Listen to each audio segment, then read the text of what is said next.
హరే కృష్ణ అందరికి ప్రణామములు. जगन्नाथ हरे बलदेव कृष्ण। सुभद्रा माई की जय, निताई चैतन्य की जय, परशुराम भगवान की जय, वामन देव की जय, गिरि गोवर्धन की जय।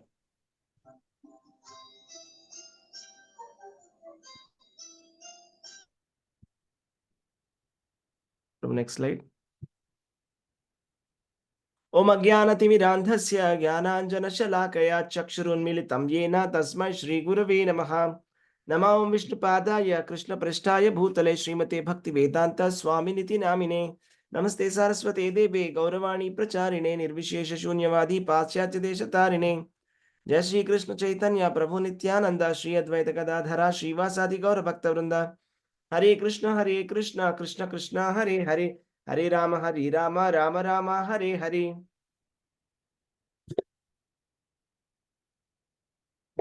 హరే కృష్ణ.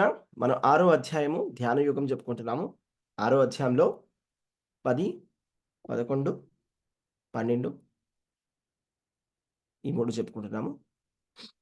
యోగి యుంజీత సతతం ఆత్మానం రహసి స్థితః ఏకాకీయత చిత్తాత్మా నిరాశీర పరిగ్రహః. యోగి అయినవాడు తన దేహమును, మనస్సును, ఆత్మను సదా భగవానుని సంబంధములోనే నియుక్తము చేసి ఒంటరిగా ఏకాంత స్థలమునందు నివసించుచు సావధానంగా మనస్సును నియంత్రింపవలను. అతడు కోరికల నుండి సమస్తమును కలిగి ఉండవలనని భావనల నుండి ముక్తుడై ఉండవలను. నెక్స్ట్ శ్లోకం. శుచౌ దేశే ప్రతిష్టాప్య స్థిరమాసనమాత్మనః నాత్యుచ్ఛ్రితం నాతి నీచం చైలాజిన కుశోత్తరం తత్రైకాగ్రం మనః కృత్వా యతచిత్తేంద్రియ క్రియః ఉపవిశ్యాసనే యుంజాత్ యోగమాత్మ విశుద్ధయే. యోగాభ్యాసము కొరకు యోగి ఏకాంత స్థలమును కేగి నేలపై కుశగ్రాసమును పరిచి దానిని జింక చర్మము మరియు మృదువైన వస్త్రముతో కప్పవలెను. అట్టి ఆసనము అతి ఎత్తుగాను లేదా అతి కిందుగాను ఉండక పవిత్ర స్థానములో ఏర్పాటు కావలెను. పిదప యోగి దానిపై స్థిరముగా కూర్చుండి ఇంద్రియ మనోకర్మలను నియంత్రించుచు ఒకే లక్ష్యమునందు మనస్సును ఏకాగ్రపరిచి హృదయ శుద్ధి కొరకు యోగమును అభ్యసింపవలెను. హరే కృష్ణ. ఈ 3 శ్లోకాలలో మనము హఠయోగము ఏ విధంగా చేయాలి అనేటువంటి విషయాన్ని శ్రీకృష్ణ భగవానుడు తెలియజేయడం జరిగింది. యోగములో రకరకాలైనటువంటి యోగాలని భగవద్గీతలో చెప్పడం జరిగింది. అందులో హఠయోగం అంటే ఆసనము, ప్రాణాయామము, అష్టాంగ యోగం అని కూడా అంటారు. దానికి 8 అంగాలు ఉంటాయి.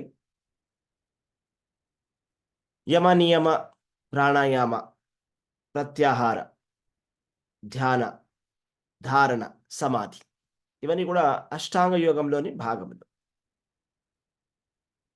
ఇక్కడ మనం తెలుసుకోవాల్సినటువంటి విషయం ఏంటంటే కృష్ణుడు ఏం చెప్తున్నాడంటే ఎవరైతే అష్టాంగ యోగం చేయాలనుకుంటున్నారో వాళ్ళు ఏ విధంగా వాళ్ళు అభ్యాసం చేయాలి, ఏ విధంగా వాళ్ళు కూర్చోవాలి, ఏ విధంగా వాళ్ళు ప్రాణాయామం కానీ ఆసనం కానీ ఏ విధంగా చేయాలి అనే విషయాన్ని స్వామి ఇక్కడ చెప్పడం జరిగింది. యోగి యుంజీత సతతం ఆత్మానం రహసి స్థితః ఏకాకి యతచిత్తాత్మ నిరాశీర్ అపరిగ్రహః.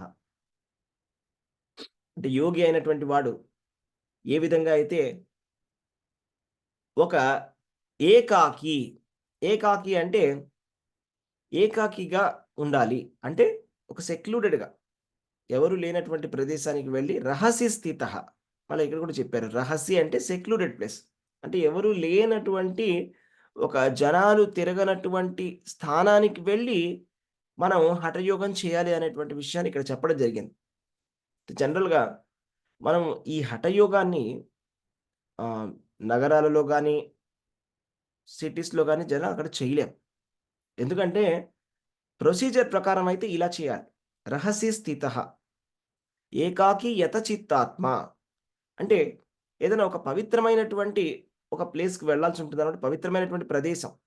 పవిత్రమైనటువంటి ప్రదేశం ఎలాంటిది అంటే ఋషికేశ, మథుర, బృందావనం ఇవన్నీ కూడా పవిత్రమైనటువంటి ప్రదేశానికి వెళ్ళి అక్కడ యోగాన్ని చెయ్యాలి అనే విషయాన్ని మనకి స్వామి ఇక్కడ చెప్పడం జరిగింది.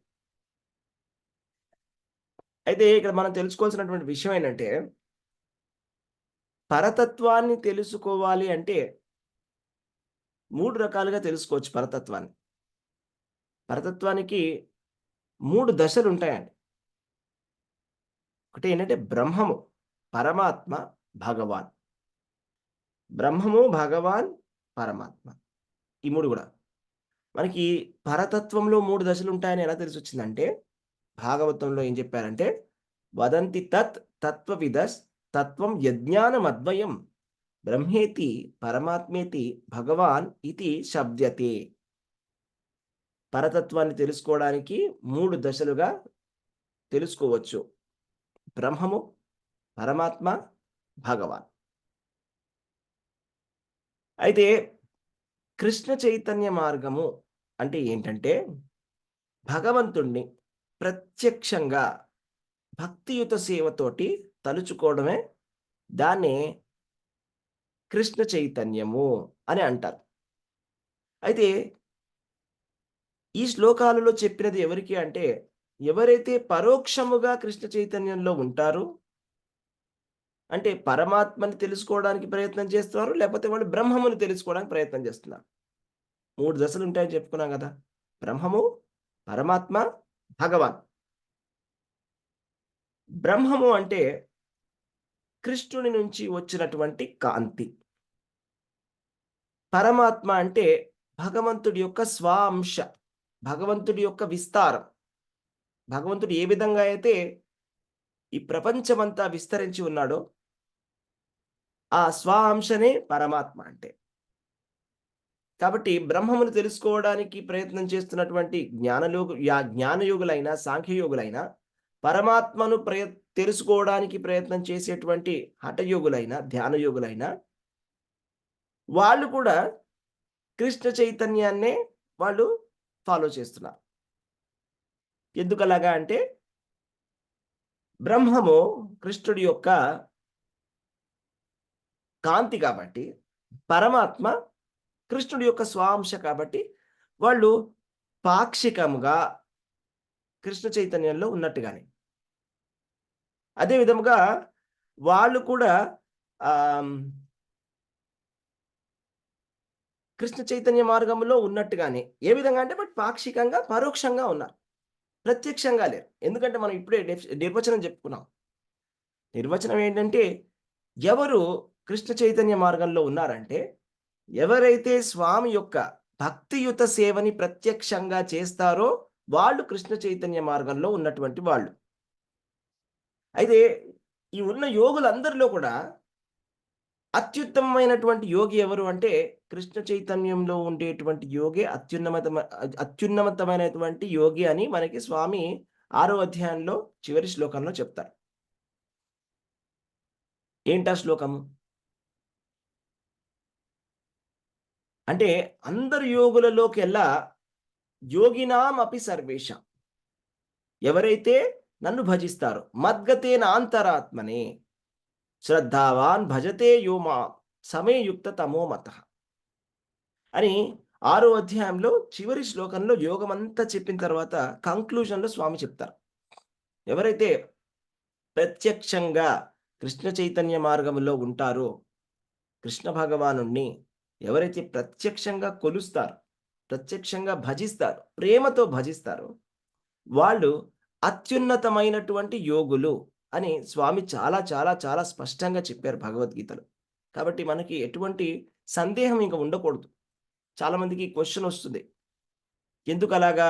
ఎందుకు మనం అలా చెప్తున్నామని? భక్తి గురించి ఎక్కువగా ఎందుకు చెప్తున్నాం? భక్తి గురించి మనం ఎక్కువగా చెప్పట్లేదు. కృష్ణుడు చెప్తున్నాడు. భగవద్గీత యొక్క కంక్లూజనే అది. భగవద్గీతలో 6వ అధ్యాయంలో చివరి శ్లోకం మీరే చూడండి కావాలంటే.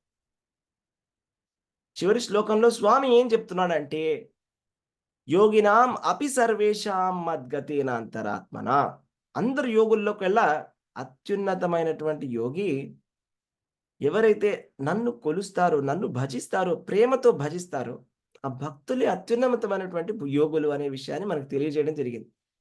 కాబట్టి మనకి యోగి అన్న వెంటనే మనకి మనసులో వచ్చేటువంటి ఆలోచన ఏంటంటే హిమాలయాలకు వెళ్ళి అక్కడ తపస్సు చేసుకునేటువంటి ఒక యోగి గుర్తొస్తాడు మన మనసుకైతే జనరల్‌గా. కానీ మనం అర్థం చేసుకోవాల్సిన విషయం ఏంటంటే ఎవరైతే కృష్ణ భావనామృతములో, కృష్ణ చైతన్య మార్గంలో ఉన్నారో, ఎవరైతే శుద్ధ భక్తి, భక్తి యోగం చేస్తున్నారో వాళ్ళు అత్యున్నతమైనటువంటి యోగులు. మరి వీళ్ళ గురించి ఏంటి? వీళ్ళెవరైతే ధ్యానం చేస్తున్నారో, ధ్యానం చేయడం గాని, లేకపోతే ఉపనిషత్తులు చదవడం, జ్ఞానం సంపాదించడానికి ప్రయత్నం చేయడం, వీళ్ళు కూడా పాక్షికముగా కృష్ణ చైతన్యంలో ఉన్నారు. కానీ వాళ్ళని అత్యున్నతమైనటువంటి యోగులు అని కృష్ణ భగవానుడు భగవద్గీతలో చెప్పలేదు. అది మనం అర్థం చేసుకోవాల్సినటువంటి ముఖ్యమైనటువంటి విషయం. వాళ్ళని ఎందుకు అత్యున్నతమైనటువంటి యోగులని ఎందుకు చెప్పలేదు అంటే, భక్తుడు బ్రహ్మతత్వాన్ని తెలుసుకుంటాడు. పరమాత్మ తత్వాన్ని కూడా తెలుసుకుంటాడు. భగవత్ తత్వాన్ని కూడా తెలుసుకుంటాడు. పరతత్వానికి 3 దశలు గదా! 3 దశలు కూడా అర్థం చేసుకుంటాడు. ఒక భక్తి యోగి లేకపోతే ఒక భక్తుడు కృష్ణ చైతన్యంలో ఉండేటువంటి వాడు ఈ 3 దశలని సంపూర్ణంగా తెలుసుకోగలడు.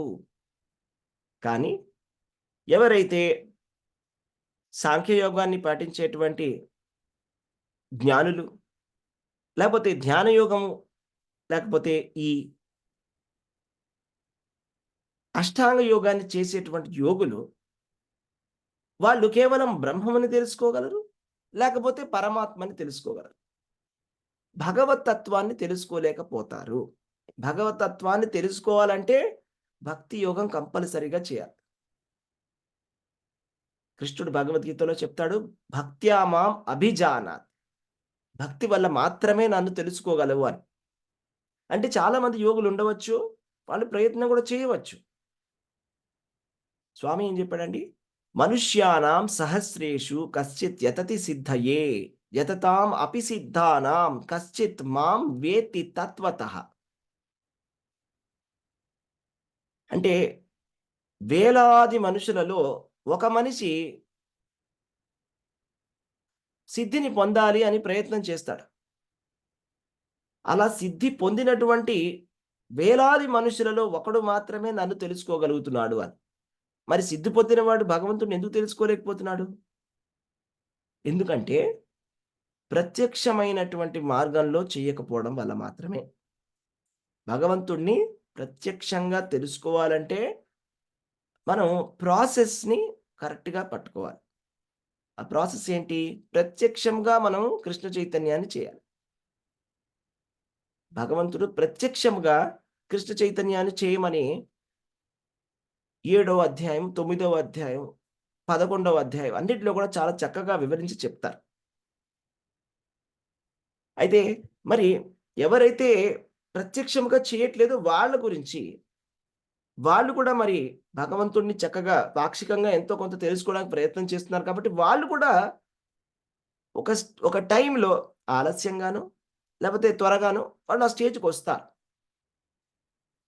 ఆ స్టేజ్‌కి రావాలి అంటే మరి వాళ్ళు కృష్ణుడిని తలుచుకోవాలి కాబట్టి, వాళ్ళకి స్వామి ఈ విధంగా చెప్పడం జరిగిందనమాట. యోగి యుంజన్ సదాత్మానం ఆత్మానం రహసి స్థితః. అంటే యోగి అయిన వాడు తన దేహాన్ని, మనస్సుని, ఆత్మను సదా భగవానుని సంబంధములోనే నియుక్తము చేసి ఒంటరిగా ఏకాంత స్థలమునందు నివసించుచు సావధానముగా మనస్సును నియంత్రించవలెను. అంటే యోగి అష్టాంగ యోగం చేసేటువంటి ఆయన ఈ విధముగా మనస్సుని, ఆత్మని, దేహాన్ని భగవంతుడి సంబంధంలో నియుక్తం చేసి ఒంటరిగా ఏకాంత స్థలంలో నివసిస్తూ ఈ విధంగా మనస్సుని నియంత్రింప చేసుకోవాలి. అలాగే ఇక్కడ ఏం చెప్పారంటే కోరికల నుండియు సమస్తమును కలిగి వలెననడి భావనల నుండియు ముక్తుడవి ఉండాలి. నిరాశీర్ అపరిగ్రహః. అంటే మనకి ఎక్కువగా కోరికలుంటే కూడా యోగాన్ని మనం చేయడం అనేది కుదరదు కాబట్టి, అలాంటి భావనని విడిచిపెట్టాలి. కృష్ణుడిని నిరంతరము స్మరించాలి. ఒక్క క్షణం గూడా విడిచిపెట్టడానికి వీల్లేదు. అందుకే ఇక్కడ యోగి యుంజీత సతతం అని చెప్పడం జరిగింది. సతతం అంటే ఏంటి? అంటే నిత్యము ఒక్క క్షణం గూడా కృష్ణుడిని మర్చిపోకుండా చక్కగా వాళ్ళు ధ్యానం చేయాలి.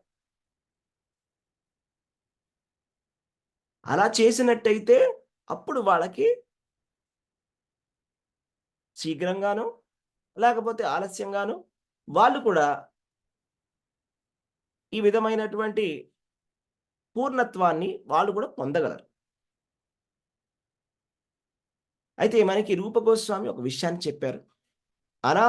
అనాసక్తస్య విషయాన్ యథార్థం ఉపయుంజతః నిర్బంధ కృష్ణ సంబంధే యుక్తం వైరాగ్యం ఉచ్యతే. ప్రాపంచికతయా బుద్ధ్యా హరి సంబంధి వస్తునః ముముక్షుభిః పరిత్యాగో వైరాగ్యం ఫల్గు కత్యతే అని. ఎవరైనా కూడా మేము సాధకులము, యోగులము, ప్రపంచానికి సంబంధించిన విషయాలన్నిటిని కూడా పరిత్యాగం చేశాము అన్నవాళ్ళు హరి సంబంధి వస్తునః అంటే భగవంతుడికి సంబంధించినటువంటి వస్తువుల్ని కూడా పరిత్యాగం చేశారంటే ఆ వైరాగ్యాన్ని ఫల్గు వైరాగ్యం అంటారు అని. ఫల్గు నది గురించి చెప్పాలంటే ఫల్గు నది ఏంటంటే నీళ్లు కింద నుంచి పారతాయి. చూడ్డానికి అది మట్టి ఉన్నట్టుగా అనిపిస్తుంది. కానీ తవ్వితే నీళ్లుంటాయి లోపల. అంటే దీని అర్థం ఏంటంటే పరిత్యాగం చేస్తున్నాను నేను యోగిని, అందుకే నేను కృష్ణుడి భక్తిని కూడా వదిలేస్తున్నాను అనుకునేవాడు నిజమైనటువంటి వైరాగ్యం కలిగినటువంటి వాడు కాదు. అది కరెక్ట్ వైరాగ్యం కాదు. భగవంతుడికి సంబంధించిన విషయాన్ని విడిచిపెట్టడానికి వీల్లేదు. ఎందుకంటే మీరు జ్ఞానయోగం చేసినా, లేక ధ్యాన యోగం చేసినా కృష్ణుడికి సంబంధంతో చేస్తేనే ఆ యోగానికి ఎంతో కొంత ఫలితం ఉంటుంది. శీఘ్రంగానో, ఆలస్యంగానో పూర్ణత్వాన్ని పొందవచ్చు. అసలు కృష్ణుడికి సంబంధం లేనటువంటి యోగం చేసినట్టయితే అది బూడిదలో పూసినటువంటి పన్నీరే. దానికి ఎటువంటి లాభం అనేది లేదు. కాబట్టి ఇది మనం తెలుసుకోవాలన్నమాట. నిరాశీర్ అపరిగ్రహః. అంతా కూడా కృష్ణుడికే చెందినప్పుడు ఇది నాది అని మనం ఎలా చెప్పగలం? చాలామంది ఏం చెప్తారంటే ఆహ్, నేను భగవంతుడి భక్తిని చేయను కానీ మంచి పనులు చేస్తానండి. నాకు భగవంతుడి భక్తి మీద నమ్మకం లేదు. మరి ఏం చేస్తున్నావు అంటే నేను మంచి పని చేస్తున్నాను. మంచి పని అంటే ఏం చేస్తున్నావు అంటే ఇతరులకి హెల్ప్ చేస్తున్నాను. ఎలా హెల్ప్ చేస్తున్నావు అంటే నాకున్నటువంటి సదుపాయంతోటి నేను ఇతరులకు హెల్ప్ చేస్తున్నాను. మరి ఆ సదుపాయాన్ని ఎవరిచ్చారు? ఆ సదుపాయాలన్నీ మనవా? మనం ఇతరులకి సేవ చేయాలి అనే కోరిక చాలా మంచి కోరిక. కానీ ఇతరులని సేవించాలనే కోరికలున్నా కూడా మన దగ్గర సౌకర్యం లేకపోతే మనం ఎవరికీ కూడా మనం సహాయం చేయలేం. ఈ సౌకర్యాన్ని కూడా మనకి స్వామి ఇచ్చాడు. ప్రపంచం అంతా కూడా భగవంతుడికి చెందినటువంటిది ప్రపంచం. ఈశావాస్యం ఇదం సర్వం యత్కించ జగత్యాం జగత్. భగవంతుడికి చెందినటువంటి ఈ ప్రపంచాన్ని నాది అని అనుకోవడం మరి జ్ఞానమా? భగవంతుడిదైతే ప్రపంచము. ఇది నాది. నేను ఇక్కడ ఉండేటువంటి సౌకర్యాలను వాడి ఇతరులకి మంచి చేసి నేను మంచివాడిని అని చెప్పడానికి ప్రయత్నం చేస్తున్నాను కదా! ఇది కూడా ఒక రకమైనటువంటి మోసమే కదా! అంటే నేను ఇది ఎవరిది అని ఫస్ట్ గుర్తుపట్టట్లేదు. ఫస్ట్ ఇది ఎవరిదో తెలుసుకుంటే అది మొట్టమొదటి మెట్టు. నేను ఇది నాది కాదు అని కూడా తెలియకుండా ఇది నాది అని నేను చెప్తున్నాను. అది దొంగతనం గదా! ఇది మనం తెలుసుకోవాల్సినటువంటి విషయం. కాబట్టి ఒక కృష్ణ చైతన్యంలో ఉండేటువంటి భక్తుడైతే ఈ విషయాన్ని చక్కగా అర్థం చేసుకుంటాడు. అంతా కూడా కృష్ణుడికి చెందినటువంటిదే. అంతా కృష్ణుడికి చెందిందే. మరి కృష్ణుడికి చెందినట్టయితే ఇది నాది అని నేను ఎలా చెప్తాను? కాబట్టి ఇది విడిచిపెట్టేస్తున్నాను, ఇది విడిచిపెట్టేస్తున్నాను. దానికి అర్థం లేదు ఆ మాటకి. దీన్ని విడిచిపెట్టేస్తున్నాను, దాన్ని విడిచిపెట్టేస్తున్నాను. విడిచిపెట్టడానికి మనం ఎవరం? మనదైతే కదా విడిచిపెట్టడానికి. మనదని మనం అనుకుంటున్నాం. అది కూడా భగవంతుడి యొక్క మాయ. అది అజ్ఞానం. మరి అజ్ఞానంతో విడిచిపెట్టింది విడిచిపెట్టినట్టు ఎలా అవుతుంది? కాబట్టి కృష్ణ చైతన్యంలో ఉండేటువంటి ఒక భక్తుడైతే గనక ఇది నాది అనేటువంటి కోరిక అతనికి ఉండదు. ఇది నాది అని ఎప్పుడు కూడా అనడు. అలాగే ఇది కావాలి, ఇది కావాలి, నాకది కావాలి అనేటువంటి కోరిక కూడా భక్తుడికి కలగదు. ఎందుకంటే భక్తుడికి తెలుసు. నేను భగవంతుడి యొక్క అంశని. భగవంతుడు నా తండ్రి. కాబట్టి తల్లిదండ్రులని మనమేం కోరుకోం. తండ్రి నాకు భోజనం పెట్టి ఇవాళ అని మనం కోరుకుంటాం. మనం చెప్తామండి. చిన్న పిల్లలు ఎవరైనా పిల్లలకొచ్చి చెప్తారా? ఇవాళ భోజనం పెడతావా? పెట్టవా? కొబ్బరికాయ కొడతా. భోజనం పెట్టు. ఇలా అడగం కదా! ఇలా చెప్పం కదా మనం. అలాగే భక్తులకి తెలుసు.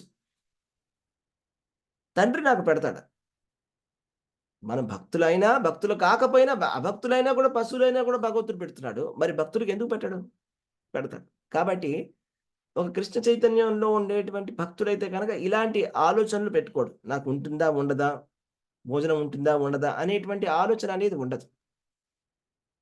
నిరాశీర్ అపరిగ్రహః అంటే నేనే స్వామిని అనేటువంటి ఆలోచన అనేది ఖచ్చితంగా కూడా ఉండదు. కృష్ణ చైతన్య మార్గంలో ఉండేటువంటి వారికి. కాబట్టి మనం తెలుసుకోవాల్సినటువంటి విషయం ఏంటంటే, కృష్ణ చైతన్యంలో ఉండడమే అది అత్యున్నతమైనటువంటి యోగం. ఈ విషయాన్ని మనం మొట్టమొదటిగా తెలుసుకోవాలి. ఇంకొక విషయం తెలుసుకోవాల్సిన విషయం ఏంటంటే ఇక్కడ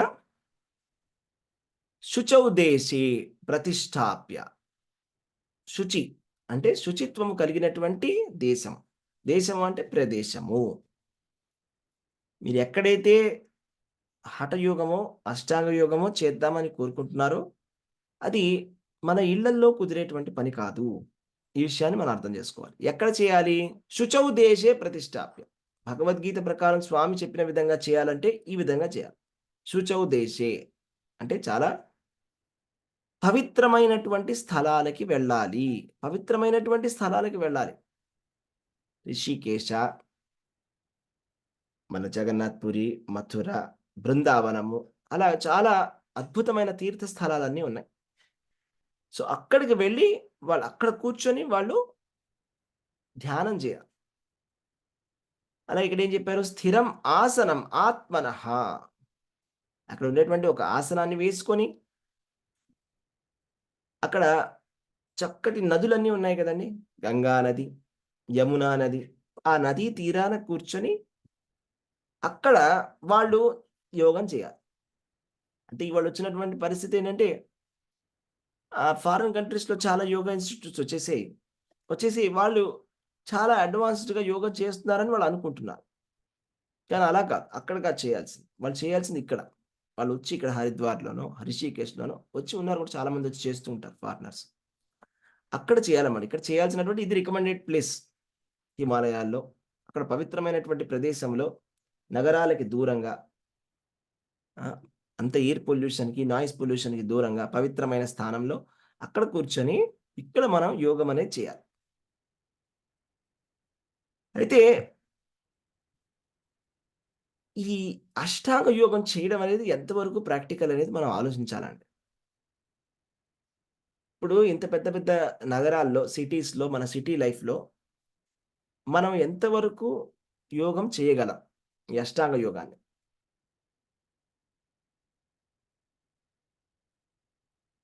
ఇది మనం ఆలోచించాలి. ఇది సాధ్యపడదు ఇక్కడ. ఎందుకంటే సిటీలో చాలా సౌండ్ ఉంటుంది. డిస్టర్బెన్స్ ఉంటుంది. అలాగే మనకి మొబైల్ ఫోను, వాట్సాప్ ఎంత కన్‌ఫ్యూజన్, డిస్టర్బెన్స్ అంతా కూడా. కాబట్టి ఈ సిటీ లైఫ్‌లో అయితే కుదిరే పని కాదు. ఎస్పెషల్లీ కలియుగంలో అండి. కలియుగంలో ఉండేటువంటి జనాలకి ఆ ఫెసిలిటీ లేదు. ఎందుకంటే మనకి భాగవతంలో ఏం చెప్పారంటే కలియుగంలో ఉండేటువంటి వాళ్ళు ప్రాయేణ అల్పాయుష్య సభ్య కలే అస్మిన్ యుగే జనాః మందా సుమందమతయోః మందభాగ్యో హి ఉపద్రుతః. కలియుగంలో ఉండేటువంటి ప్రజల యొక్క లక్షణాలేంటంటే, వాళ్ళు అల్పాయుషః అంటే వాళ్ళకి ఆయుష్ తక్కువగా ఉంటుంది.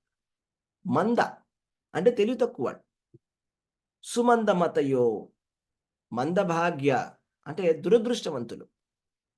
ఉపద్రుతః ఎప్పుడు కూడా చాలా డిస్టర్బెన్స్‌లో ఉంటారు. అంటే కంటిన్యూయస్ డిస్టర్బెన్స్. మీరొక్కసారి ఇమాజిన్ చేసుకొని చూడండి. హ్మ్. మన మనసులో ఎప్పుడు ఏదో ఒక అలజడి, కన్‌ఫ్యూజన్, ఒక టెన్షన్. ఎప్పుడూ టెన్షనే. ఎప్పుడు కూడా మనం ప్రశాంతంగా ఉండలేకపోతున్నాం. ఎప్పుడు టెన్షనే. అంటే ఇది కలియుగంలో ఉండేటువంటి జనాల యొక్క లక్షణాలు. మనం ఏదైనా తెలుసుకుందామన్నా కూడా మంద. అంటే మన ఆధ్యాత్మిక విషయాలను తెలుసుకోవాలనుకున్నా కూడా తెలుసుకోలేం. మంద. కలియుగంలో ఉండేటువంటి వాళ్ళకి తెలివితేటలుండవు. పోనీ తెలుసుకుందాం, ఏదైనా విందాం అంటే కూడా ప్రవచనం చెప్పేవాళ్ళు కూడా వాళ్ళు మనని మిస్‌లీడ్ జేస్తారు. మనకి కరెక్ట్ ఇన్ఫర్మేషన్ ఉండదు. భగవద్గీతలో కృష్ణుడు ఏం చెప్పాడో అది చెప్పరు. వాళ్ళకేమనిపిస్తుందో వాళ్ళ ఫిలాసఫీ చెప్తారు. కృష్ణుడు ఇక్కడ భగవద్గీతలో ఏం చెప్తున్నాడు స్వామి? ఉన్నది ఉన్నట్టుగా చెప్పాలి.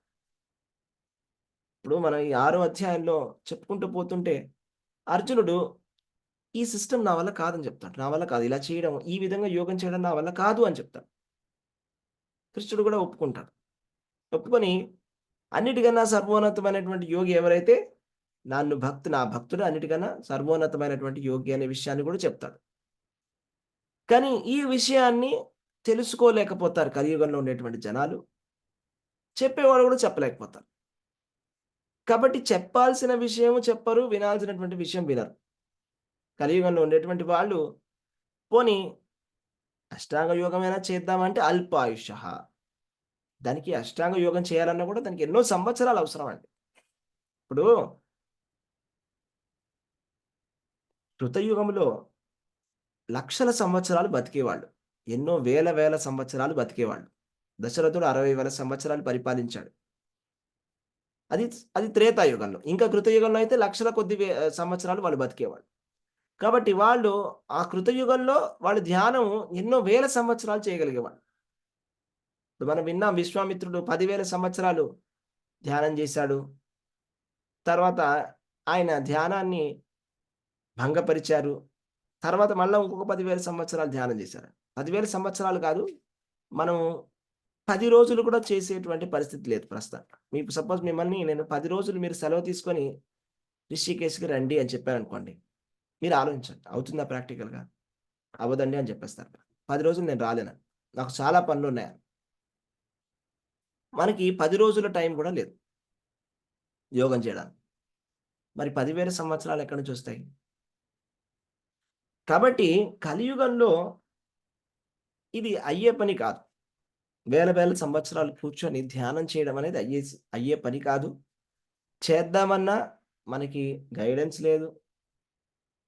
టైం లేదు. ఆయుష్ లేదు. తెలివి లేదు. ఫెసిలిటీస్ లేవు. ఏది లేదు. ఇలాంటి పరిస్థితి ఉంది కాబట్టే మనకి అన్నిట్లో కూడా కలియుగం గురించి చెప్పారండి. అసలు కలియుగం అంటే ఏంటి? 4 యుగాల్లో చివరి యుగం. కలియుగంలో ఉండేటువంటి లక్షణాలేంటి? ఈ విధంగా ఉంటాయి.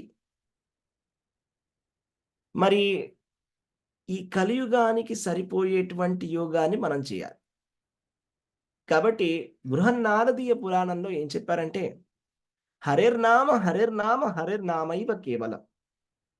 కలౌ నాస్తేవ గతిరన్యథా అని చెప్పడం జరిగింది. అంటే కలియుగంలో చేయవలసినటువంటి ధర్మం ఏమిటి అంటే హరేర్నామ, హరేర్నామ, హరేర్నామ ఏవ కేవలం అని 3 సార్లు చెప్పారండి. హరినామము మాత్రమే, హరినామము మాత్రమే, హరినామము మాత్రమే కేవలము.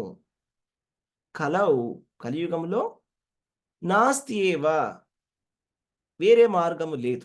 నాస్తి ఏవ ఇంకా వేరే మార్గం లేదు. నాస్తి ఏవ వేరే మార్గం లేదు. గతిరన్యథ ఇంక వేరే గతి అనేది లేదండి. కలియుగానికి ఉన్నటువంటి గతి ఒక్కటే. హరినామ సంకీర్తనము. ఈ హరినామ సంకీర్తనము ఈ కలియుగానికి సెట్ అయ్యేలాగా చేసినటువంటి ప్రాసెస్. కలియుగంలో ఉండేటువంటి జనాలకి కరెక్ట్‌గా సెట్ అవుతుంది. మనకందరికి కరెక్ట్‌గా సెట్ అయ్యే ప్రాసెస్ ఏంటంటే హరినామ సంకీర్తనం. ఎందుకు అంటే మనం హరినామ సంకీర్తనం చేయాలంటే దానికి మనం 10,000 సంవత్సరాలు చేయాల్సినటువంటి అవసరం లేదు. లేకపోతే ఎక్కడికో రిషికేశకో, హరిద్వారకో వెళ్లి అక్కడ కూర్చొని ధ్యానం చేయాల్సినటువంటి అవసరం లేదు. మీరెక్కడున్నారో అక్కడే కూర్చొని స్థానే స్థితా శృతిగతాం తనువాన్ మనోభి అని బ్రహ్మదేవుడు ప్రార్థనలో చెప్తాడు కృష్ణుడికి. స్థానే స్థిత మీరెక్కడున్నారో అక్కడే కూర్చోండి. ఎక్కడికి వెళ్ళాల్సిన అవసరం లేదు. కూర్చొని చేయవలసిందల్లా ఒకటే. భగవంతుడి నామాన్ని పలకాలి. చక్కగా మనం పలికినప్పుడు మనకి వినిపించాలి. హరే కృష్ణ, హరే కృష్ణ, కృష్ణ కృష్ణ హరే హరే, హరే రామ, రామ రామ హరే హరే అని మనం భగవంతుడి నామాలని పలకాలి. భగవంతుడి నామాన్ని పలుకుతున్నప్పుడు మన చెవిలో స్పష్టంగా ప్రతి ఒక్క ఉచ్చారణ కూడా క్లియర్‌గా వినిపించాలి. ప్రతి ఒక్క అక్షరాన్ని చక్కగా పలకాలి. ఎటువంటి తేడా లేకుండా చక్కగా మిస్టేక్స్ లేకుండా పలకాలి. అర్జెంట్‌గా, ఫాస్ట్‌గా చేయాల్సినటువంటి అవసరం లేదు. నిదానంగా, జాగ్రత్తగా అంత ప్రతి ఒక్కటి కూడా వినాలి. భగవంతుడి నామం చెప్పడం వల్ల, భగవంతుడి నామాన్ని వినడం వల్ల ఇది చాలా గొప్ప యోగాన్ని మనం చేస్తున్నాం. ఈ యోగాన్ని ఏమంటారంటే భక్తి యోగం అని గూడా అంటారు. లేకపోతే సంకీర్తన యజ్ఞము, జప యజ్ఞం అని గూడా అంటారు. భగవద్గీతలో కృష్ణుడన్నాడు యజ్ఞానాం జపయజ్ఞోస్మి. అంటే యజ్ఞాలలోకెల్లా జపయజ్ఞాన్ని నేనే అని కృష్ణుడు చెప్పడం జరిగింది. కాబట్టి ఇది భగవంతుడి యొక్క నామాన్ని చెప్పడం అనేది చాలా సులువైనటువంటిది. సులభముగా దొరికేటటువంటిది. ఎవరైనా చెప్పవచ్చు. చిన్న పిల్లలు కూడా చెప్పవచ్చు. పెద్దవాళ్ళు కూడా చెప్పవచ్చు. దీనికి ఎటువంటి ఏజ్ రెస్ట్రిక్షన్ అనేది లేదు. దీనికి దేశ, కాల పరిమితులు ఏవీ లేవు. ఈ సమయంలో చెప్పాలి, ఈ సమయంలో చెప్పకూడదు అనేటువంటి విషయం ఏం లేదు. ఇప్పుడు గ్రహణ కాలంలో కూడా మీరు భగవంతుడి నామాన్ని చెప్పవచ్చు. భగవంతుడి నామాన్ని చెప్పాలి ఆ సమయంలో. అంటే అపవిత్రమైనటువంటి కాలం గ్రహణ కాలం అనేది. అలాగే మన అపవిత్రమైనటువంటి ప్రదేశానికి వెళ్ళామనుకోండి. అపవిత్రమైనటువంటి ప్రదేశంలో కూడా మనం భగవంతుడి యొక్క నామాన్ని చెప్పవచ్చు. అది చాలా ఇంపార్టెంట్ విషయం. సో, అపవిత్రమైనటువంటి కాలమైన, అపవిత్రమైనటువంటి నామమైన మనం అపవిత్రమైనటువంటి పరిస్థితిలో ఉన్నా కూడా సపోజ్ ఎవరైనా చాలామంది ఈ ప్రశ్న అడుగుతుంటారు. మా బంధువులు ఎవరో చనిపోయారండి. ఇప్పుడు మేము మైల పట్టాము. ఈ సమయంలో జపం చేయొచ్చా? ఖచ్చితంగా చేయొచ్చు. ఖచ్చితంగా భగవంతుడి నామాన్ని మనం ఎటువంటి పరిస్థితుల్లో అయినా భగవంతుడి నామాన్ని తీసుకోవచ్చు. ఎందుకంటే మనం ఎలాంటి పరిస్థితిలో ఉన్నా కూడా భగవంతుడి నామం మనని పవిత్రీకరణ చేస్తుంది. అపవిత్ర పవిత్రోవ సర్వావస్థాం గతోపివ యస్మరేత్ పుండరీకాక్షం స బాహ్యాభ్యంతరో శుచిః. మనం ఏ వ్రతం చేసినా, ఏ పూజ చేసినా మనం దీంతో స్టార్ట్ చేస్తాం. అపవిత్రమైనటువంటి పరిస్థితిలో ఉన్నా, పవిత్రమైనటువంటి పరిస్థితుల్లో ఉన్నా, ఎలాంటి అవస్థలో ఉన్నా కూడా మనం భగవంతుడి నామాన్ని చెప్పినట్టయితే మనము శుచిత్వాన్ని పొందుతాము. ఇది చాలా ముఖ్యమైనటువంటి విషయం. సో, భగవంతుడి యొక్క నామము గురించి మనం చక్కగా తెలుసుకోవాలి. భగవంతుడి యొక్క నామము, భగవంతుడి యొక్క గొప్పతనము, ఈ కృష్ణ చైతన్య మార్గము గురించి మనం తెలుసుకోవాలి. ఈ కృష్ణ చైతన్య మార్గాన్ని చెప్పినటువంటి వాళ్ళు ఎవరు? అంటే ప్రతి యుగానికి ఒక అవతారం ఉంటుంది. దాన్ని యుగ అవతారము అంటారు. లీల అవతారాల గురించి నేను చెప్పట్లేదండి. లీల అవతారాలంటే మనకు తెలుసు. దశావతారాలు అవన్నీ కూడా మనకు తెలుసు. లీల అవతారాలు కాదు. యుగ అవతారం అనేటువంటి ఒక అవతారం ఉంటుంది. ఈ ఒక్కొక్క యుగానికి స్వామి వచ్చి ఆ యుగానికి సంబంధించినటువంటి ధర్మాన్ని చూపించి వెళ్తారు. అయితే కృతయుగంలో ఉన్నటువంటి ధర్మం ఏంటి? ధ్యానం. త్రేతాయుగంలో ఉన్నటువంటి ధర్మం ఏమిటి? యజ్ఞం. అలాగే ద్వాపర యుగంలో ఉన్నటువంటి ధర్మము పరిచర్య. అంటే విగ్రహ ఆరాధన. కలియుగంలో ఉన్నటువంటి ధర్మము సంకీర్తన, హరి సంకీర్తన.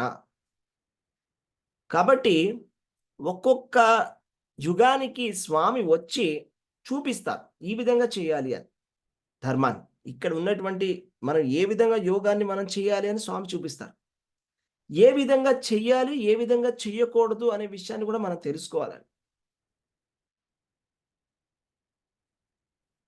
చైతన్య మహాప్రభువు 500 సంవత్సరాల కిందట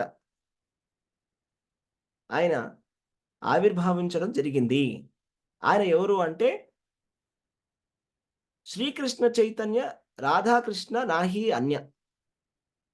అంటే చైతన్య మహాప్రభు అంటే రాధాకృష్ణుల యొక్క రూపమే చైతన్య మహాప్రభు కింద వచ్చారు.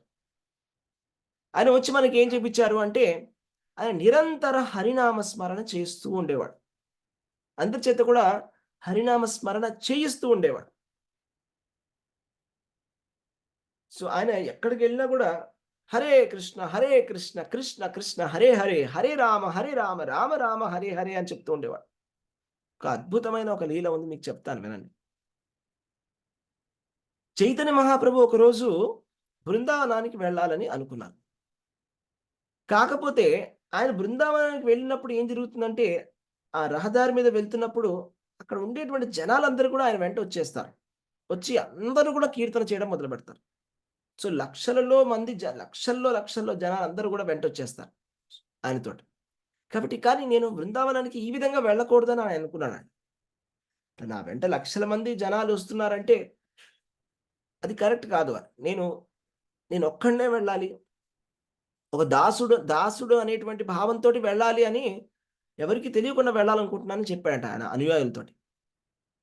సరే మరి ఎలా వెళ్తారు అంటే, నేనొక్కడినే వెళ్ళిపోతాను. ఇక్కడ ఒక ఒక ఒక ఫారెస్ట్ ఉంది. ఒక అరణ్యం ఉంది. అందులోపల నుంచి వెళ్తానన్నాడట అడవిలోంచి. మరి అక్కడి నుంచి వెళ్తే మీకు భోజనాలకి ఇబ్బందవుతుంది గదా!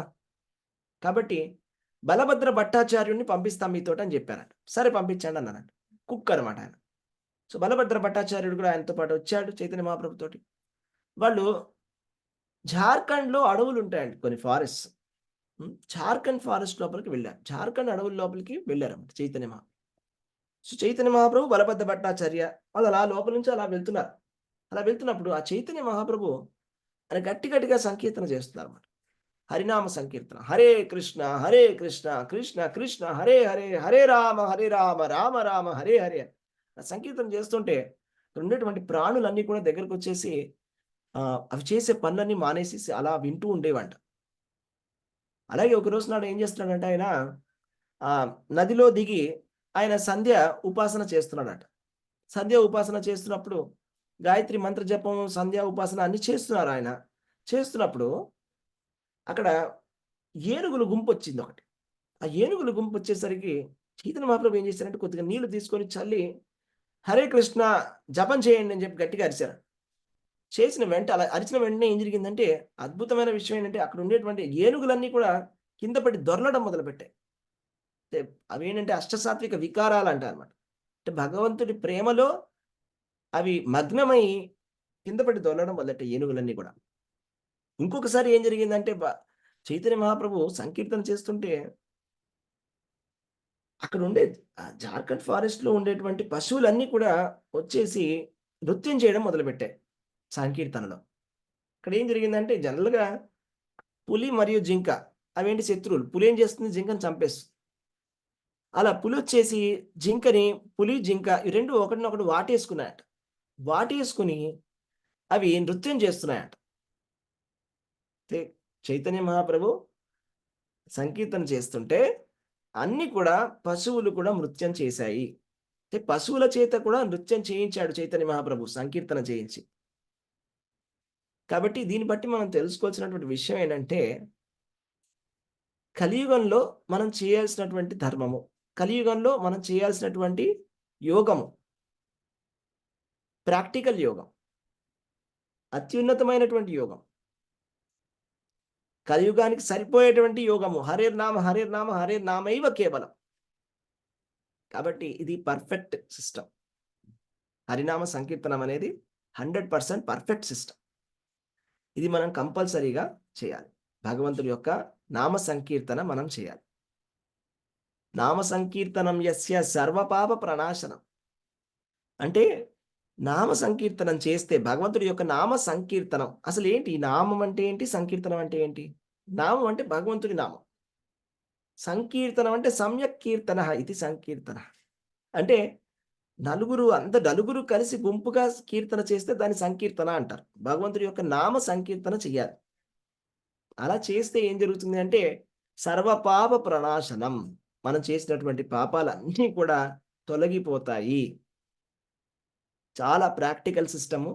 మనం ఇంకేంటంటే చాలా శీఘ్రముగా మనం భగవంతుడి యొక్క భక్తిని పొందవచ్చు, అన్నీ సాధించవచ్చు,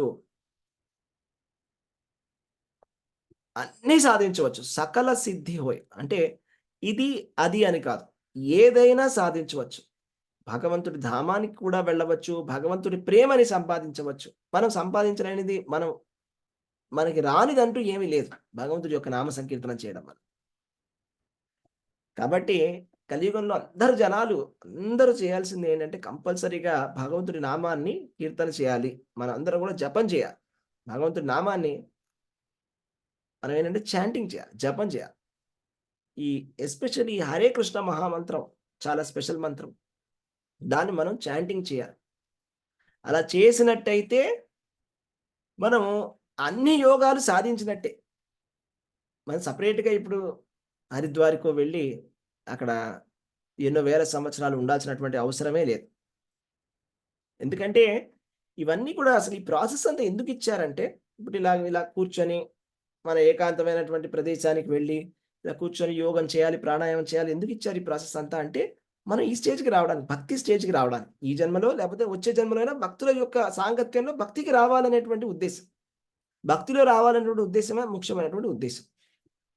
భక్తిలోకి ఎప్పుడైతే వస్తామో, అప్పుడు ఇవన్నీ ఆటోమేటిక్‌గా కవర్ అయిపోతాయి. అష్టాంగ యోగంలో ఉండేటువంటి 8 అంగాలు అన్నీ కవర్ అయిపోతాయి. అంతకన్నా ఎక్కువే దొరుకుతుంది మనకి భక్తి యోగాల్లో. అది చాలా ముఖ్యమైనటువంటి విషయం. ఓకే. సో, అది ఇవాళ మనం చర్చించుకున్నాం. ఎవరికైనా ఏమైనా ప్రశ్నలు ఏమైనా ఉన్నాయా? హరే కృష్ణ. హరే కృష్ణ. హరే కృష్ణ ప్రభుజీ. హరే కృష్ణ. భగవంతుడికి సంబంధించిన జ్ఞానాన్ని మర్చిపోవడమే ఫల్గు వైరాగ్యం. అంతే కదా ప్రభుజీ? యెస్. ఫల్గు వైరాగ్యం అంటే భగవంతుడికి సంబంధించిన విషయాల్ని విడిచిపెట్టి బాహ్యముగా వైరాగ్యాన్ని ప్రదర్శించడం. ఇది విడిచిపెట్టేస్తున్నాను, అది విడిచిపెట్టేస్తున్నాను. దాన్ని ఫల్గు వైరాగ్యం. భౌతిక విషయాల పట్ల, ఇంద్రియ విషయాల భోగాల పట్ల ఆసక్తి లేకుండా ఉండాలి. అవునండి. ఆ, అంటే హరే కృష్ణ ప్రభుజీ. హరే కృష్ణ మాతాజీ. అత్యుత్తమ యోగ అంటే ఇక కృష్ణ భక్తి భావంలో ఉండి ఆయనకి భక్తి చేయడము, నామ సంకీర్తన చేయడము, ఇంతకు మించినటువంటి అల్టిమేట్ ఇంకోటి లేదు. భక్తి యోగాన్ని పొందండి. మీరు ధ్యాన యోగంలో అంతవరకు వెళ్ళలేరు, ఆ స్టేజ్ కి వెళ్ళలేము. అది ఒక స్టెప్ అవుతుంది కానీ అది కంప్లీట్ గా అంతిమమైనటువంటి గోల్ అనేది కాదనేది చాలా బాగా చెప్పారు ప్రభుజీ. హరే కృష్ణ. Thank you Prabhuji. హరే కృష్ణ ప్రభుజీ ఈ మాతాజీ. అష్టాంగ యోగం ద్వారా శ్రద్ధ రావడానికి అని అన్నారు కదా ప్రభుజీ. హ్మ్. భక్తి చేస్తే మటుకు ఆటోమేటిక్ గా అదే వస్తుంది, ఆ శ్రద్ధ అనేది. అంతేనా? భక్తి చేస్తే మనం ఆటోమేటిక్‌గా ఆ స్టేజ్ దాటేసినట్టే. భక్తి చేయడం అనే భక్తి చెయ్యాలి. మనం ఆ అష్టాంగ యోగం అనే స్టేజ్‌ని దాటాలనే అర్థం. సో, ఆటోమేటిక్‌గా అది కవర్ అయిపోతుంది. ఓకే. మనం చెప్పుకున్నాం కదా! ఈ అష్టాంగ యోగం చేసినప్పుడు ఏమవుతుందంటే మన మనస్సు కంట్రోల్‌లోకి వస్తుంది. రైట్? అవును. మన మనస్సు కంట్రోల్‌లోకి వచ్చినప్పుడు అప్పుడు మనం ఆధ్యాత్మిక విషయాల పట్ల చింతన అనేది మనకి కలుగుతుంది. కదండీ! అవును. అదే మనం భగవంతుడి నామ సంకీర్తన చేస్తున్నాం అనుకో. డైరెక్ట్‌గా మనం భగవంతుడి భక్తిని చేసేస్తాం కదా! తెలిసి చేస్తుండొచ్చు, తెలియకుండా చేయండొచ్చు. ఎవరైనా తెలియకుండా నామ సంకీర్తన, నామ జపం చేయండి అని చెప్తే వాళ్ళు తెలియకుండా చెప్తున్నారు. అలాగే మందు ఇస్తే మందు కూడా మనకు తెలియకుండా మందు తీసుకున్నా మందు పనిచేస్తుంది. అలాగే. హరే కృష్ణ. హరే కృష్ణ ప్రభుజీ. కలియుగం యొక్క జనులకి, ఈ మందబుద్ధులకి ఎలాంటి సులువైనటువంటి మార్గాన్ని చైతన్య మహాప్రభు చూపించినా ఇంకా దీన్ని చేరుకోవటానికి ఎందుకు ఇంత ఇబ్బంది పడుతున్నారో నాకు అర్థం కావట్లేదు ప్రభు. ఇంత సులువుగా ఇచ్చినటువంటి మార్గాన్ని ఇంకా జనం అంటే మనకి అది ఇప్పుడే కలియుగం స్టార్ట్ అయింది కదండి. స్టార్ట్ అయ్యి 5,000 సంవత్సరాలే అయింది. కాబట్టి అది ఇంకా ప్రచారంలోకి రావాలి. ఇప్పుడు 500 సంవత్సరాల కిందటే సంకీర్తన యజ్ఞం అనేది వచ్చింది. ఇప్పుడు ఏంటంటే మనకి స్వామి ఒక సేవ ఇచ్చి ఉన్నారనమాట. దీన్ని ప్రచారం చేయడమే ఇప్పుడు మన సేవ. మనందరి యొక్క జవాబుదారి. ఇదే ఏంటంటే మన రెస్పాన్సిబిలిటీ ఏంటంటే మనము అందరికీ తెలియజేయాలి ఈ విషయాన్ని. మనకు ఒక సేవలు ఇస్తున్నాడు స్వామి. అందరికి తెలియజేయడమే మనకి ఇంపార్టెంట్ విషయం. సో అందరూ సనాతన ధర్మంలో అందరూ గొడవలు పడుతున్నారు, అర్థం చేసుకోలేకపోతున్నారు. సనాతన ధర్మంలో ఈ డిఫెక్ట్ ఉందా, ఆ ప్రాబ్లం ఉంది, ఈ ప్రాబ్లం ఉంది, అలా ఉందా, అన్ని నెగిటివ్ మైండ్ అయిపోయింది మనకి చాలా. కానీ అవును ఉన్నటువంటి విషయాన్ని విడిచిపెట్టేస్తున్నాం, ఇంపార్టెంట్ విషయం. అవును. హరే కృష్ణ ప్రభుజీ. హరే కృష్ణ. హరే కృష్ణ దండవత్ ప్రభుజీ, దండవత్ ప్రణామ్. దండోత్పన్నం. దండ. ప్రభుజీ, ఈ ప్రచారాన్ని చాలా విస్తృతంగా మనం వ్యాప్తి చెందించాలి ప్రభుజీ. హరేనామ జపంలో ఉన్న ఆనందాన్ని, ఆ అనుభూతిని కూడా వాళ్ళకి చెప్పి వాళ్ళ చేత చేయిస్తే ఆ అనుభూతి వాళ్ళు పొందారంటే అవి వదలరు ప్రభుజీ.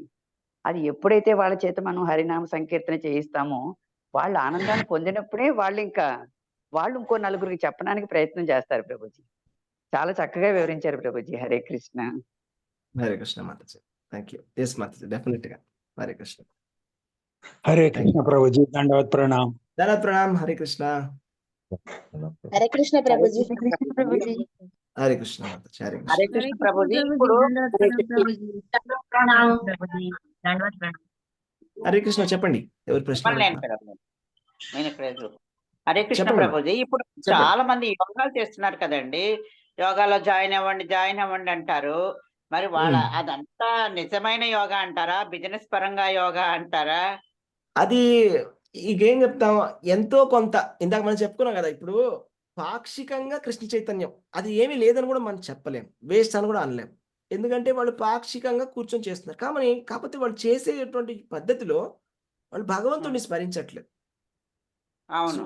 సో అందులో ఉండేటువంటి ఎసెన్స్ ని తీసేసి చేస్తే మరి దానికి ఏం అవుట్పుట్ వస్తుంది. అందుకనే వాళ్ళు ఏం చెప్తారంటే, యోగం చేస్తే మీరు భగవంతుని పొందుతారని వాళ్ళు కూడా చెప్పరు. వాళ్ళు ఏం చెప్తారంటే, మీకు బాడీలో ఉండే కొవ్వు తగ్గుతుంది అని చెప్తారు. అవును. అవును. ఎందుకంటే అది అందుకే పనికొస్తుంది వాళ్ళ యోగం, అంతే. అవును. ఎందుకంటే వాళ్ళు భగవంతుని తలుచుకోవట్లేదు కాబట్టి. అవును. అవును. సో అంతవరకే అంటే ఫిజికల్ ఇప్పుడు ఆ యోగా కన్నా మనదే బెటర్ అంటారు, మనం చేసే నామ 100%. సంకీర్తన. 100% ఇది ఆధ్యాత్మికము, డైరెక్ట్, ప్రత్యక్షం. ఓకే. దీన్ని మించింది ఇంకొకటి లేదు, బెస్ట్ అన్నమాట. ప్రభుజీ, ఏంటి మరి ఇప్పుడు 2 hours కూర్చుంటున్నాము 16 మాలలు చెయ్యాలంటేనే మన బాడీ మీరు పెరిగిపోతుంది. కాసేపు నుంచోండి, కాసేపు నడవండి, బ్రేక్ తీసుకోండి, మధ్యలో కొద్దిగా ఓకే, బ్రేక్ అలా తీసుకోవాలి. తెలియదు కదా, ఒకే దగ్గర కూర్చో కష్టం. అవసరం లేదు. ఒకే ఏమండి? దగ్గర కూర్చో అవసరం లేదు. ఒకే దగ్గర కూర్చోవాల్సిన అవసరం లేదు, మధ్యలో లేచి నుంచొని నడవచ్చు కూడా, ఏం ఇబ్బంది ఏం లేదు. Break okay. తీసుకోవచ్చు కదా ప్రభుజీ, 10 బ్రేక్ మాలలు చేసి తీసుకోవచ్చు, తర్వాత బ్రేక్ తీసుకోండి, మధ్యలో బ్రేక్ తీసుకోండి, కాసేపు నీళ్లు తాగి మళ్ళీ కూర్చోండి. అలాగే చిన్న బ్రేక్స్ Extra తీసుకోవచ్చు, నో ఉంటుంది. ప్రాబ్లం. ఒకటే చోట కూర్చుండిపోతే మళ్ళా హెల్త్ అదే ఇష్యూ అంటే కదా ప్రాబ్లం నో అయిపోతుంది. ప్రాబ్లం. సమ్ టైమ్స్ ఓకే, కొద్దిగా ఓకే. నడుస్తూ కూడా చేయొచ్చు. అఫ్ కోర్స్ కూర్చొని చేయడం అన్నిటికన్నా బెస్ట్, నుంచొని చేయడం తర్వాత అది బెస్ట్. అంటారు. నడవడం ఇంకొద్దిగా తక్కువ, బట్ పర్వాలేదు. మధ్యలో బ్రేక్ తీసుకొని చిన్న బ్రేక్ తీసుకొని వచ్చి కూర్చోవచ్చు. ఓకే. అవును ప్రభుజీ, బ్రేక్ తీసుకోకపోతే దాని మీద శ్రద్ధ ఉండదు ప్రభుజీ. అబ్బాయి ఇంత కష్టమా అన్న భావం వచ్చేస్తుంది. అలా కాకుండా మనం హ్యాపీగా చేసుకుంటూ ఉంటే దాని మీద శ్రద్ధ పెరుగుతుంది.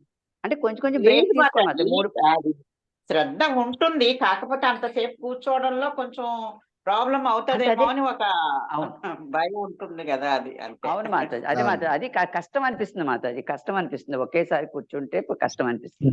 నా రుచి తెలియాల మాతాజీ, నా అవును రుచి మాతాజీ, అవును ప్రభుజీ. అది ఆ రుచి తెలిస్తే అందులో కష్టం ఉండదు ప్రభుజీ. అవును. అది. హరే కృష్ణ ప్రభుజీ. హరే కృష్ణ ప్రభుజీ, ప్రభుజీ. Thank you. ఎవరికైనా చెప్తుంటే ఇట్లా జాయిన్ అవ్వండి, హరే కృష్ణ మహామంత్రం చేయండి అంటే జాయిన్ అయిన వాళ్ళు ఏం మారారు అనే క్వశ్చన్ వస్తుంది ప్రభుజీ. ఇంకా దీంట్లో జాయిన్ అయితే మనం నోరు కూడా తెరవకూడదు అన్నట్లు మాట్లాడుతున్నారు.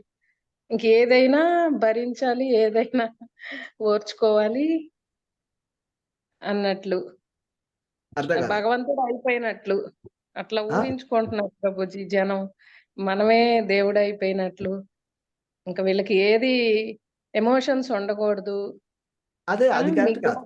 ఎమోషన్స్ ఉండకూడదని చెప్పట్లేదు మనం, కానీ అన్నట్టు ఎమోషన్స్ అనుకుంటున్నారు ప్రభుజీ. మీరేం మారారు? మీరు దీంట్లోకి వచ్చిన తర్వాత ఏమన్నా మార్పు వచ్చిందా? ఇట్లా ఏమి నేర్చుకుని ఏం మారారు? అది మన గురించి మనం చెప్పుకోలేం కదా. నేను ఇలా మారిపోయానని మనం చెప్పలేం, వాళ్ళే గ్రహించాలి. సపోజ్ అదే. మనం స్టడీ చేసుకుంటే మనకే తెలుస్తుంది. 5 ఏళ్ల కిందట మనం ఎలా ఉండేవాళ్ళం, మేబీ అప్పుడు మన కోపం ఎక్కువ వచ్చేది, కోరికలు ఎక్కువగా ఉండేవి, ఆలోచనలు వేరే విధంగా ఉండేవి. ఇప్పుడు ఎలా ఉన్నాయి, కోపం తగ్గింది, కామ్ గా ఉంటాము, సాఫ్ట్ గా మాట్లాడతాం. సో డిఫరెన్స్ అనేది కనిపిస్తుంది క్లియర్ గా. ఈ ఫుడ్ వల్ల కూడా ప్రభుజీ. ఫుడ్ వల్ల, కానీ వాళ్ళకి కూడా హ్యాబిట్స్ అన్ని. సుకృతి ఉండాలి కదా ప్రభుజీ. వాళ్ళు కూడా దీంట్లోకి రావాలి అంటే మనం ఎంత ఖచ్చితంగా సుకృతి చెప్పినా ఉండాలి. మనం ఎంత చెప్పినా అది అవ్వదు.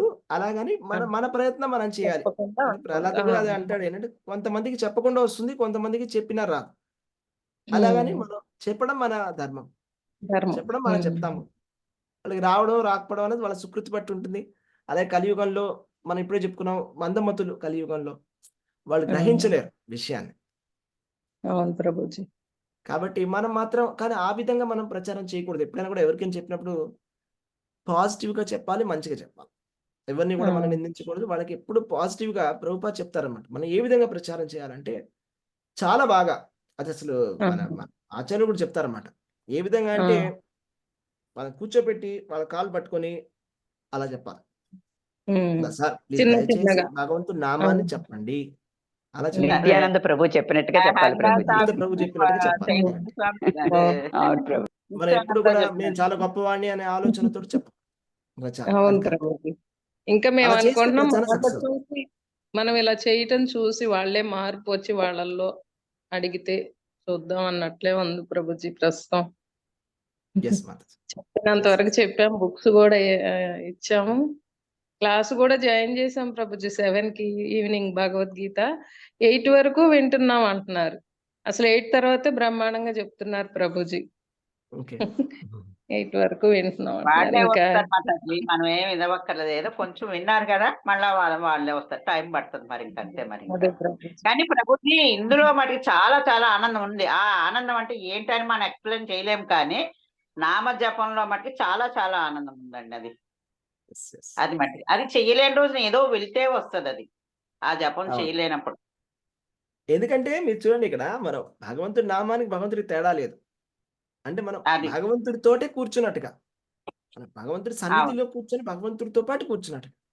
2 గంటలు మనం భగవంతుడితోటి స్పెండ్ చేస్తున్నాం అంటే మనకు ఎలా ఉంటుంది? అంతే చాలా కదా హ్యాపీ. మనకి. అంతే కదా. అదే. అవును ప్రభు. సాటర్డే సండే క్లాసులు లేకపోతేనే అసలు ఏంటోగా అయిపోతుంది ప్రభుజీ. బాగోట్లేదు. హరే కృష్ణ ప్రభుజీ. హరే కృష్ణ.